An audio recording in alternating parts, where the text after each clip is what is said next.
Olá, nós somos a equipe 13, chamada No Controle, formada por mim, Lindon, pelo Luiz, o Rafael, o Simon e a Tainá. Bom, nessa fase 5, nós vamos apresentar um pouco do desenvolvimento do nosso projeto para essa disciplina, que teve o tema Painel Interativo para Controle dos Pais ao Acesso dos Filhos à Internet. O tema do projeto foi submetido pelo integrante Simon, já que ele tem um filho, né, e ele utiliza algumas das opções que estão disponíveis no mercado, como o Microsoft Family Safety, para esse controle, né, do que o filho dele acessa. Essas soluções do mercado não são tão práticas e abrangentes, então a gente decidiu criar uma aplicação mais intuitiva e mais prática, que abrangesse todos os dispositivos, né, dos dependentes da família e que tivesse todas as funcionalidades que o usuário requisitaria num só lugar. Então a gente desenvolveu esse projeto utilizando as técnicas apresentadas em cada uma das aulas, enquanto a gente aplicava o que é requisitado em cada uma das 5 fases que teve essa disciplina. Então essas fases foram desde o problema de design até a avaliação do protótipo de alta fidelidade por um usuário no final.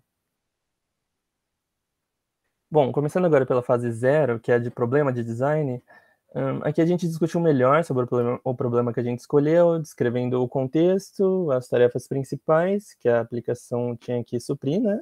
E o objetivo dos usuários. Então, o contexto foi que, com o avanço da tecnologia, as pessoas começam a interagir cada vez mais cedo, com cada vez mais dispositivos eletrônicos, e elas têm acesso a cada vez mais coisas que, né, podem estar fora do apropriado para a faixa etária delas. Então, é um pouco difícil para os pais lidarem com isso.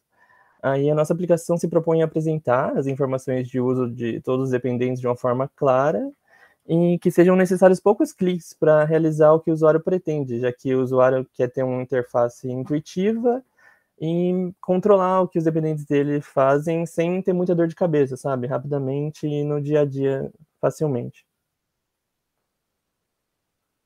Bom, na fase um, a gente buscou o melhor entendimento do problema de design, que envolvia duas etapas, a de clarificação do problema e a de coleta de dados.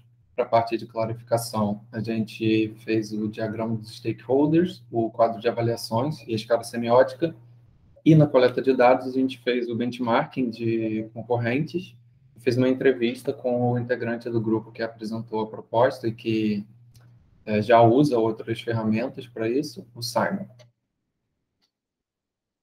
Na coleta de dados, como eu disse, a gente fez a análise de funcionalidades das plataformas concorrentes e a análise de feedback dos usuários.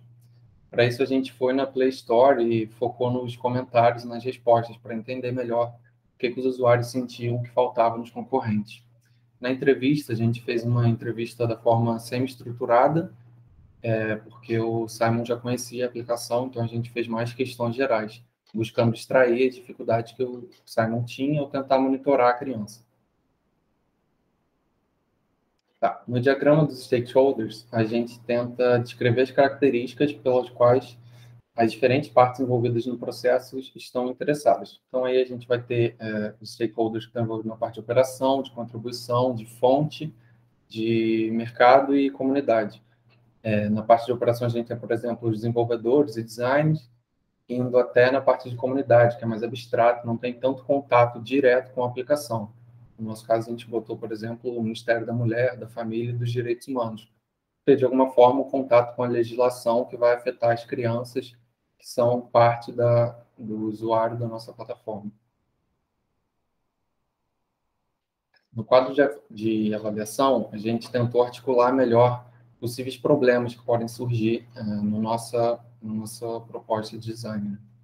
E aí, por exemplo, na parte de operação, alguns problemas que a gente identificou foram a falta de mão de obra, a interoperabilidade entre sistemas diferentes, que a gente queria, por exemplo, poder controlar o Xbox, o celular e o computador de um dependente, tudo de forma centralizada.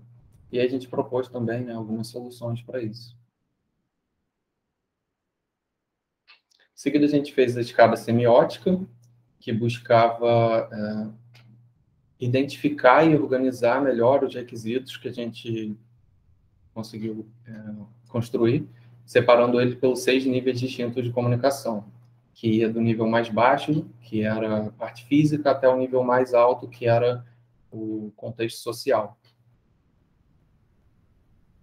E a conclusão da fase 1, depois da entrevista e do benchmarking, a gente concluiu que o usuário gostaria de ter um dashboard que mostra dados relativos ao que e por quanto tempo a criança ficou no dispositivo e a possibilidade de bloquear aplicativos e sites de forma intuitiva e rápida. Para a fase 2 dessa interfaces, a gente usou a técnica de Brain Draw com o seguinte cenário em mente. A nossa persona quer bloquear o acesso ao filho a um aplicativo, e aqui tem umas etapas que basicamente é acessar o site, procurar o aplicativo que quer bloquear e bloquear ele, e ver se foi mesmo bloqueado.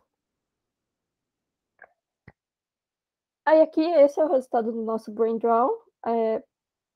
Dá para perceber que a gente focou muito em deixar os itens com menos cliques possível. Então, a pessoa consegue achar o que ela quer em uma só tela. A gente acabou se baseando mais nesse central para fazer o nosso protótipo de baixa fidelidade.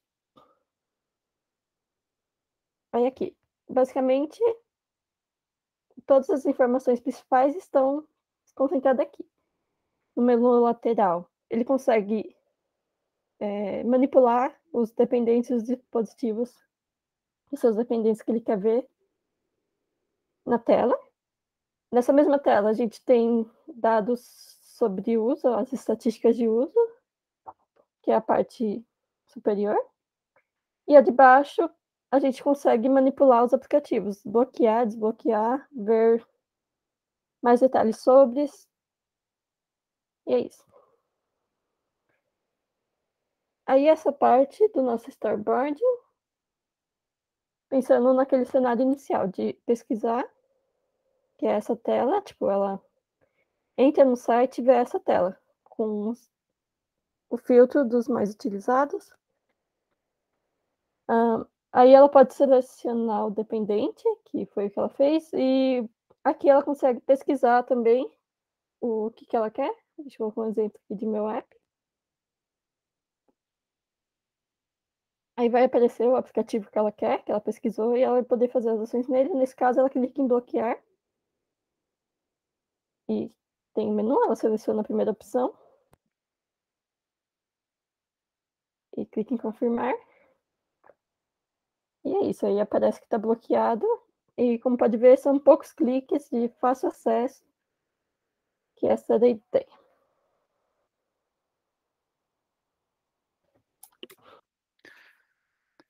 O protótipo de alta fidelidade se baseia exatamente no que foi feito no de baixa fidelidade. E aqui eu vou apresentar um comparativo entre a solução que a gente conseguiu, que a gente construiu, e a aplicação da Microsoft, o Microsoft Family Safety. Aqui é a tela inicial, né, quando a gente entra na aplicação da Microsoft e quando, no caso, a nossa aplicação, a tela inicial da nossa aplicação. O objetivo da nossa solução, como foi proposto inicialmente, é apresentar uma interface intuitiva, né, que você consiga imediatamente, ao acessar a aplicação, já encontrar ali na primeira tela o que se espera, informações sobre os dependentes, quais as aplicações que ele mais utiliza, qual o tempo que ele está utilizando essas aplicações. A ideia é que a gente encontre isso o mais rápido possível, sem precisar estar fazendo inúmeras mudanças de tela, inúmeras pesquisas, facilitar mesmo o uso, o tempo de uso. E logo nessa tela inicial a gente já pode notar que a tela da Microsoft é uma tela que não é tão intuitiva. Você vê as coisas tudo concentradas, sem uma divisão clara das informações e, e não facilita o uso, né?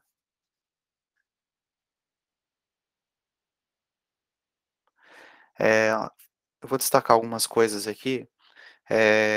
A barra lateral, por exemplo, na nossa aplicação, a gente pode selecionar tanto o dependente, como quais dispositivos desse dependente a gente quer bloquear ou bloquear alguma aplicação desse dispositivo em particular. A gente pode selecionar o dependente, depois o dispositivo ou os dispositivos. No caso, a gente pode bloquear uma mesma aplicação que pode ser usada em mais de um dispositivo.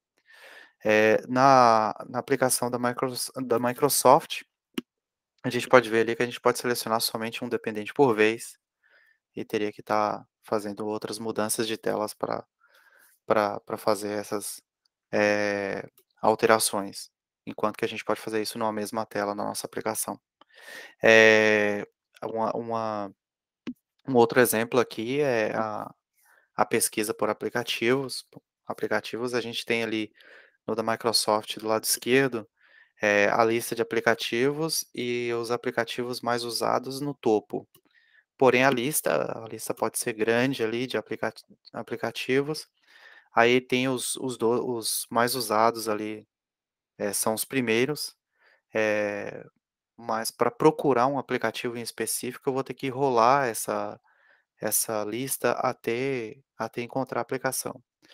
Ali do lado direito, na nossa aplicação, a gente tem a barra de pesquisa, que a gente pode fazer a pesquisa direta do aplicativo ou selecionar, caso eu já esteja ali naquele grupo de 12 cards ali, de mais usados.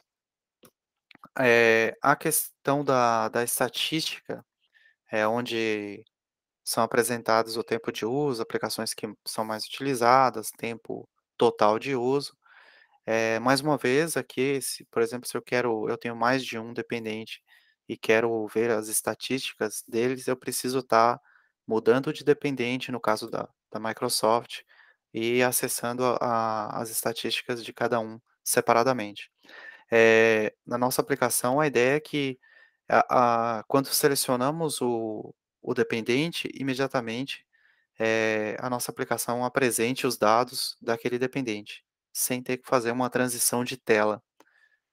Na mesma tela ali, ele só vai alterar os gráficos do dependente conforme a gente vai mudando o dependente ou o dispositivo que está sendo que é selecionado ali.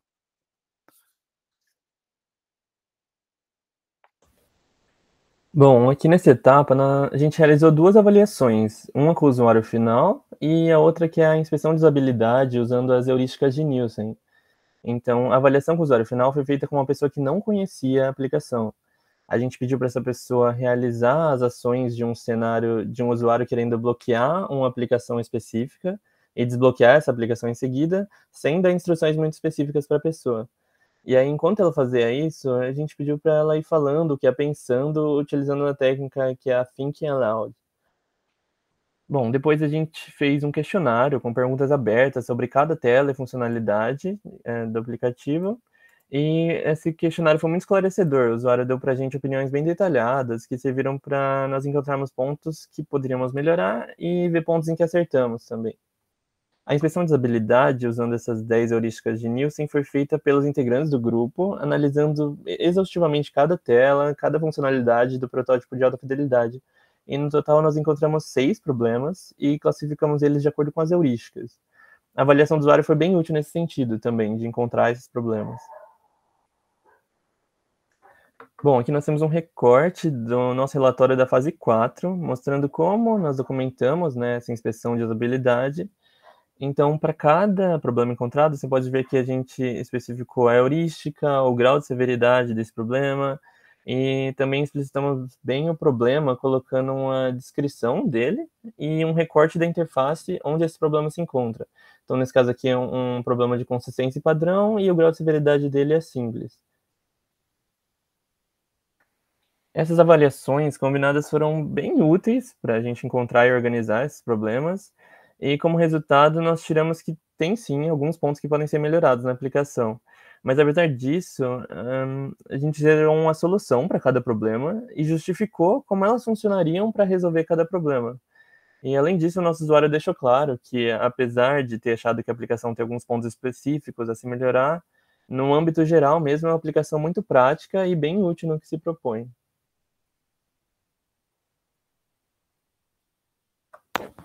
Agora eu vou mostrar um pouco do protótipo de alta fidelidade. Bom, esse é o nosso protótipo, a tela inicial dele, onde o usuário consegue ver os gráficos e os aplicativos mais usados. Aqui na nossa aplicação do lado esquerdo, vocês podem ver que temos o dependente Lucas selecionado e o aparelho que está selecionado no momento. Então aqui podemos selecionar vários dependentes e vários aparelhos e fazer ações conjuntas entre eles. Temos a barra de pesquisa, onde podemos pesquisar nosso site ou aplicativo. Quando ele retorna ao aplicativo, ele retorna esse cardzinho que já vem o último momento que ele foi usado. E temos 3 opções. O ver detalhes, para ver dados sobre aquele site ou aplicativo, tanto diário quanto semanal. Em bloquear, a gente tem 3 opções. O bloqueio por tempo indeterminado, que bloqueia a aplicação. O bloqueio por tempo determinado, que irá dar a opção de quanto tempo aquela aplicação permanecerá bloqueada. E também colocar limites diários, que limitará a aplicação em X horas por dia. Aqui, quando confirmamos, bloqueamos a aplicação. As nossas opções são limitadas em 2 agora, em ver detalhes, continua a mesma coisa, e desbloquear a aplicação. Aqui também temos o bloqueio imediato, que com apenas um clique conseguimos bloquear a aplicação instantaneamente. Bom, essa é a nossa aplicação. Obrigado.